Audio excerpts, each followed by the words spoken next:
వాహనాల ద్వారా ఓడల ద్వారా రైళ్ల ద్వారా అలాగే వాటి మరియు కంప్యూటర్స్ టీవీ రేడియో అలాగే వైర్లెస్ ఇంటర్నెట్ రాకెట్స్ వాళ్ళ ద్వారా పంపించవచ్చు సార్. ఒక ప్రాంతంలో ఉన్న అధికారులు సాంకేతిక పరిజ్ఞానం ఉపయోగించుకొని ఆ సమాజాన్ని సారవంతంగా మానిటర్ చేయవచ్చు సార్.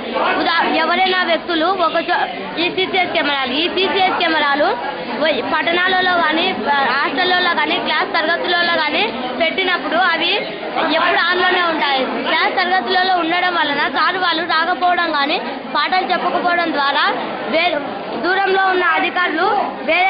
ఉన్న అధికారులు ఇక్కడికి రాకుండా అక్కడి ద్వారా చూడవచ్చు. ఎవరైనా వ్యక్తులు ఒక ప్రాంతం నుండి మరో ప్రాంతానికి వెళ్ళడానికి ప్రయాణం అని అంటారు. ఈ ప్రయాణం పలు విధాలుగా ఉంటుంది సార్. ఈ ఆదిమ కాలంలో మానవుడు కేవలం కాలినడకతోనే వెళ్ళేవాడు.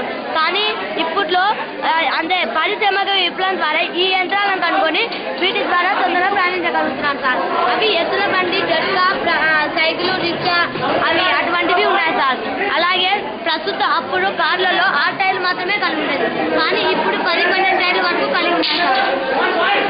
అలాగే కొత్త కార్లలో డిజైన్స్ వస్తున్నాయి. ఆ జనాభా పెరిగే కొద్దీ వాహనాలు పెరుగుతున్నాయి సార్.